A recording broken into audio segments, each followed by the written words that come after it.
ha necesitado tiempo. Y evidentemente, dentro de ese tiempo, tengo que colocar la posibilidad. Entonces, entendiendo esa forma, tiempo y posibilidad crea la evolución, yo puedo entender que el ser humano pueda crear sus mutaciones, y de hecho las ha creado, en el programa que tiene predispuesto dentro del ADN. Así de claro. ¿Significa esto que los que están hablando de que se está haciendo el tercer hilo del ADN tienen razón? No vayamos tan deprisa. Vayamos a una concreción, como que son los genes los cuales pueden mutarse. Y esto yo lo comparo como si fuera una tabla donde hay multitud de interruptores. Vamos a suponer, para que lo comprendáis, 10 interruptores, para hacerlo sencillo. Si dentro de estos 10 interruptores yo tengo solamente marcado el número 7, la posibilidad será una. Pero si yo no tengo marcado el número 7 y marco el número 2, la posibilidad es otra. Significa esto que en su forma cuántica podemos realizar una serie de cambios y evidentemente de mutaciones. De hecho, los mamíferos que volvieron al océano mutaron rápidamente sus extremidades en aletas. De la misma forma que hace 600 millones de años, los que había dentro del mar crearon sus aletas, y hay todavía especies que con sus aletas se mueven y andan. Claro, tenemos que tener un poquito de imaginación, es decir, aquel gusano o aquel pescadito con sus aletas que andan actualmente, en aquella época produjo que cuando salió, o al menos con la diferencia de mareas, y pudo estar en la atmósfera, mutó para que pudiera andar o para que pudiera respirar el aire. Y de hecho hay muchos animales que están en esa interfase. Entonces, aquí vamos a ver si de alguna forma esto sería poder explicar que hay una trascendencia psíquica para poder evolucionar. Porque si la trascendencia física, material, ya está, la psíquica, evidentemente, también tiene que estar. Y entonces observaréis que cualquier mutación es posible. En esta premisa, que es a reflexionar, digamos que el objetivo, ya que hablamos de camino, no sería llegar a un final. Las personas que en un momento dado quieren llegar a un final cometen un error. No hay que llegar a ningún final, sino que es la necesidad de continuar en el camino. Y cada cual dejará su experiencia. Cuando hablemos de todo esto, observaréis que esa experiencia es energía. Y por eso se puede hacer las lecturas de esas vidas pasadas que en su momento hablaremos. Por lo tanto, si no hay objetivo, siendo una realidad, se podrá decir que no habrá que obsesionarse en querer alcanzar un camino. El camino está, cada cual lo anda a su manera y cada cual tiene que saber dónde está caminando. Obsesionarse es absurdo. Digamos que decir, pues no quiero entenderlo, más todavía porque entonces, ¿de qué está preocupándose? Como mínimo, cuando una persona te viene y te dice, ¿ves? Es que yo estoy muy preocupado por... y te explica una historia. Y si más o menos la conoces o lo conoces, le preguntas o le haces la reflexión de decir, vamos a ver, ¿por qué te preocupas de algo cuando te tienes que preocupar de ti? Si te preocupas de ti, ese algo que te estás preocupando te observará y dará su paso, pero preocupándote por algo no consigues nada. Esa verdad parece que sea un sentido de decir, no, es que claro, si yo estoy preocupado, fíjate cómo me preocupo por los demás. No tiene sentido. Cuando uno se preocupa por sí, está haciendo mucha más labor hacia los demás. Fijaros bien. Os voy a poner un ejemplo de aquello más sencillo posible. Una persona tiene un papel en la mano y en vez de tirarlo, pues lo coge y se lo pone al bolsillo. Estaros seguros que como mínimo esa acción la han observado dos personas. Si la han observado dos personas, en su reflexión, estas dos personas, cuando vayan a tirar un papel, se acordarán de la acción que habéis realizado. Es muy diferente a decir, me estoy preocupando porque alguien no tire un papel en el suelo. Me parece que es diferente totalmente. Muy bien. Digamos que cuando decimos esa realidad de que Dios no es definible, puedo entrar en la sensación de que, vale, no es definible concretamente, pero para mi interior sí es definible. Lo que pasa es que yo no puedo expresarlo. Sería ridículo que yo expresara esa sensación, porque en el mismo momento que la expreso, otra persona dirá, escucha, es que resulta que yo lo veo desde otro punto de vista. Y yo tengo que decir, pues sí, evidentemente es también tu forma de ser, porque tu forma de ser es la que ha fundamentado ese punto de vista. Pero hay un inconveniente en la realidad. Ese inconveniente es precisamente la interpretación. Y vosotros diréis, pero es que acabas de decir que tú lo interpretas y aquella persona también lo interpreta. Y yo tengo que decir, vamos a ver, en lugar de colocar la palabra interpretar, ¿por qué no colocamos la palabra intuir? Y la persona puede decir, ¿qué diferencia hay? Pues una básica. Interpretando se utiliza la razón. Intuyendo no se utiliza la razón. ¿Qué significa esto? Significa que cuando algo que es solamente perceptible se tiene que fundamentar, no se puede fundamentar bajo un punto de vista razonador. Se tiene que interpretar totalmente de diferente forma. Y la única forma que el ser humano interpreta en su persona es la intuición. No interpreta otra cosa. Porque si está interpretando la razón,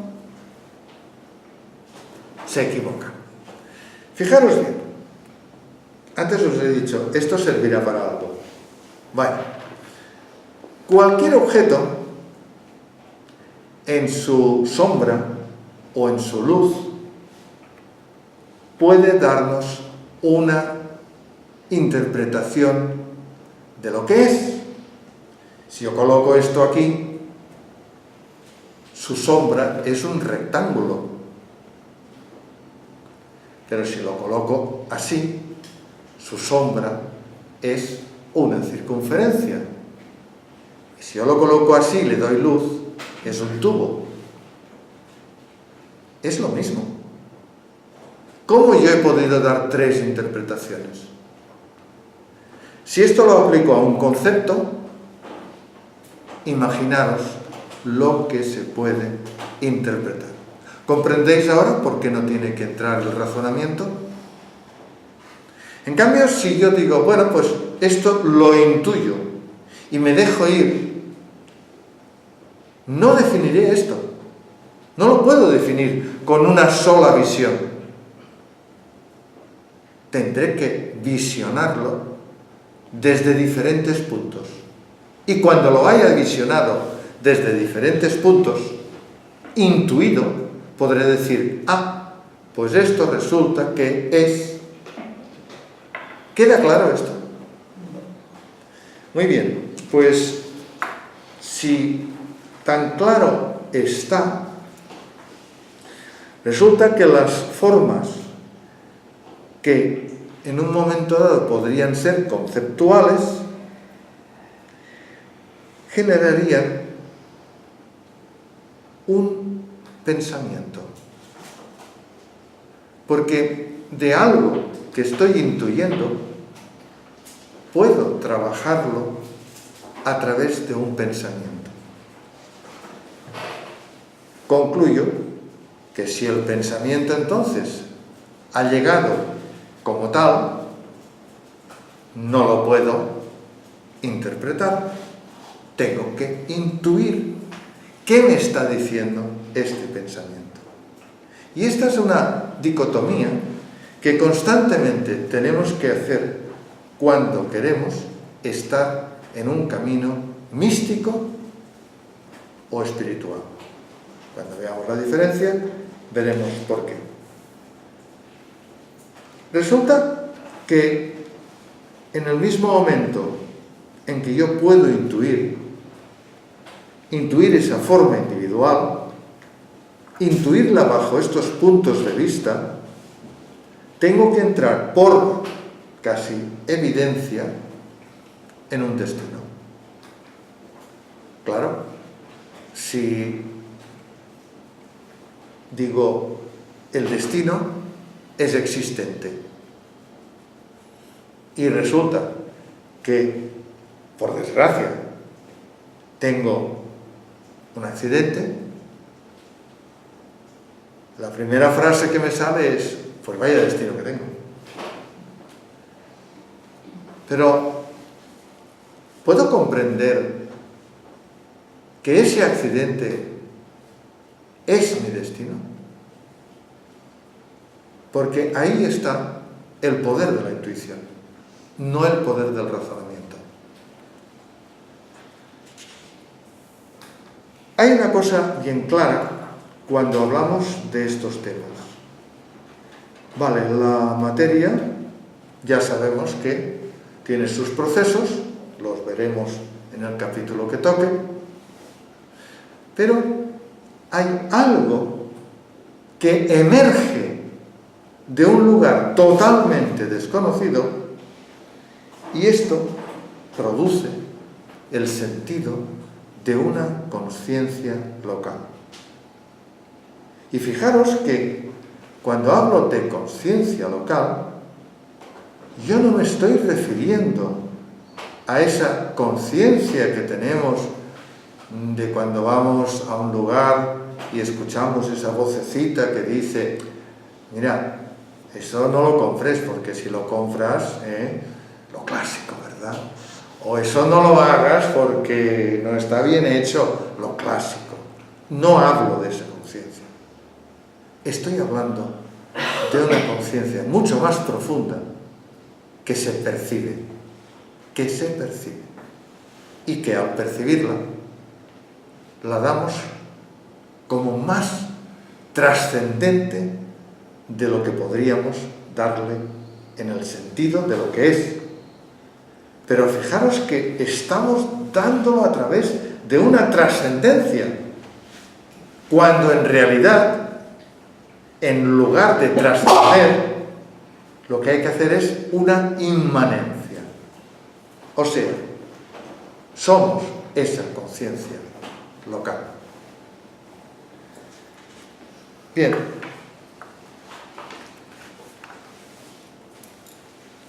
Ahora, digamos que como ha salido la realidad, podríamos hablar de dos filósofos griegos para que veáis cómo, en un momento dado, estos dos filósofos interpretaron su realidad de lo que para ellos era lo que podían observar y, digámoslo, sentir emocionalmente, de lo que era el concepto de la realidad.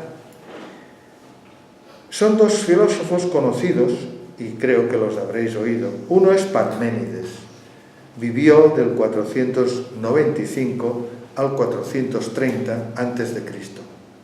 Y el otro es Heráclito, vivió entre el 535 hasta el 475 a.C.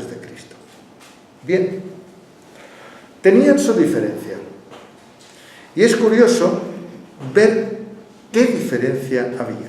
Fijaros bien, el primero, Parménides, utilizó la razón como herramienta de conocimiento.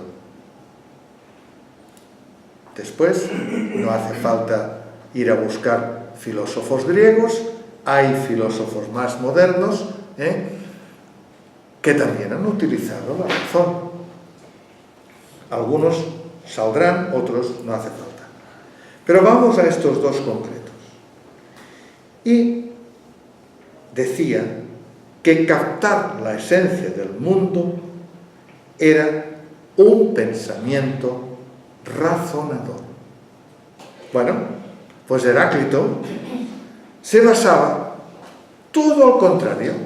Él decía, todo está en movimiento, todo es un devenir que fluctúa y la razón no puede captar ese movimiento. Fijaos bien, hace tan solo un momento os he dicho, la razón no sirve para nada, hay que intuir. Y para comprender conciencia local no se puede utilizar el razonamiento. ¿Verdad que lo he dicho? Significa que de estos dos grandes filósofos yo me inclinaría mucho más hacia Heráclito que hacia Parménides. Bueno, pues continuemos. Para Parménides, fijaros bien, que el ser, lo que nosotros podemos decir, lo que nos manifiesta, esa sensación de arriba, pues es único y verdadero. ¿Correcto? Fijaros que clava el concepto tal como lo estamos expresando. Porque hemos dicho que este ser es único, es una unidad total y evidentemente verdadera. Pero añadía que era inmóvil. A ver, si lo coloco inmóvil como que no hay evolución, tendría razón. Porque yo he dicho, no hay evolución, ya está evolucionado, es algo objetivo. Pero él, digamos, lo expresaba porque decía, si algo deja de ser, pasa a no ser. Y es imposible, bajo su punto de vista, que esto fuera comprensible para su forma de pensar. Heráclito decía todo lo contrario. Por lo tanto, el pensamiento de Heráclito era más bien cuántico, sin saber aquel hombre que estaba hablando de la física del siglo XXI. Pero los dos consideraban que el ser era intangible y no tenía lugar en el mundo material. Por supuesto, estamos en esta sensación, por lo cual lo de arriba, que es una energía no calificable, no definible, pues no está en el mundo material. Pero toda la materialidad, inclusive la vida, sí está dentro de esa sensación no material. Los dos conceptos decían precisamente que al no ser material, al interpretarse con los sentidos, se podía errar. Y ciertamente nos damos cuenta que son esos sentidos los que nos dan pie a que podamos ver la realidad. Entonces, esta es una gran paradoja que es compleja para que un cerebro binario como el nuestro lo pueda comprender, así de buenas a primeras. Entonces, yo soy partidario de que la intuición supere siempre al razonamiento. Y fijaros que si el ser pertenece sin cambios, se podría identificar ya no a la conciencia total, sino a la conciencia local o la conciencia simple. La cuestión es que tenemos que entender que hay esa percepción de que son dos estados en uno. Y estos dos estados en uno los podremos comprender cuando se hable de la experiencia. Heráclito, sabéis que intuyó el logos como la sensación manifestadora. Por lo tanto, él indicaba que podía este logos ser comprensible para el ser humano. Bueno, hoy ya se ha podido terminar lo que yo he especificado aquí para ese primer día. Por lo tanto, significa que las preguntas tienen que surgir, porque si no, significa que me habéis entendido perfectamente y caramba, me siento muy bien si me entendéis, ¿verdad? Pero no me lo voy a creer. También significa que puede surgir una pregunta y no estar en el contexto de hoy, pero que yo la apuntaré aquí y en el contexto del día que sea, pues saldrá y se podrá explicar. Y también que, evidentemente, si tenéis un punto de vista para un diálogo, pues es importante de que pueda saber. ¿Vale? Yo tengo una pregunta. A ver. Hacemos una inmanencia, no una trascendencia, y sí. No he entendido qué quiere decir esto. Vamos a ver. Normalmente te lo voy a empezar por lo segundo. El ser humano, en su caminar místico y espiritual, busca a Dios. Significa que trasciende hacia algo. Evidentemente, hoy, en la explicación, esto de trascender a algo significaría que una de dos: o yo me he equivocado en las explicaciones o estamos interpretando mal la trascendencia, puesto que tengo que retroceder y decir, si puedo interpretar inmanencia, significa que dentro de mí está Dios, está esa energía, está en todas mis células, por lo tanto soy inmanente. Ahora bien, y tú me preguntarás, bueno, entonces ¿para qué sirve trascender? Aquí está. Tú, dentro de la comprensión primero de la inmanencia, es cuando puedes entender tu trascendencia. Si quitas la inmanencia y trasciendes, significa que algo hay por ahí y tú tienes que ir a ese algo. Error. La inmanencia es comprender que dentro de cada uno existe esa energía, yo diría que nos da la vida. Saldrá cuando se explique la experiencia, digamos, al borde de la muerte, la que tuve yo.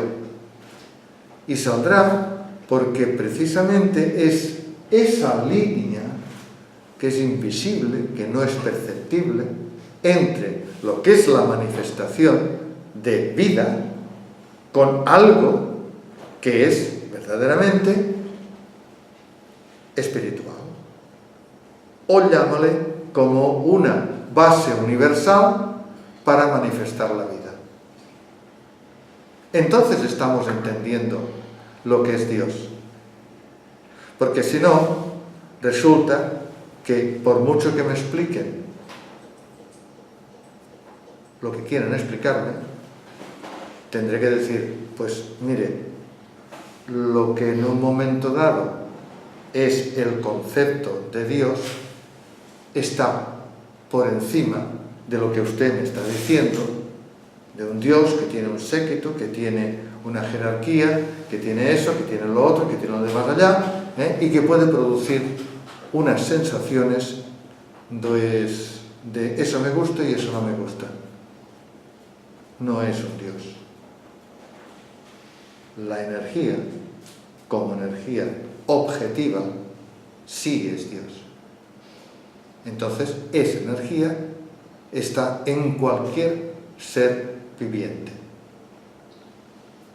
Fijaros muy bien, y esto saldrá el último día, en que cuando hablamos de esa sensación de que todos los seres vivientes tenemos que respetarnos, ya que nosotros tenemos esa concienciación, somos los que tenemos que respetar más. Y la pregunta es, ¿estamos respetando el planeta? No. Más preguntas. Sí. Hablamos del pensamiento local. Sí. El pensamiento local, ¿qué te refieres? ¿A los pensamientos normales que se tienen, estos circuitos que hacemos lentamente, esto se tiene que hacer así o no? ¿Te refieres a eso? No. A ver, lo que me acabas de decir es la elucubración de los pensamientos, el trabajo intelectual, razonador de la mente humana.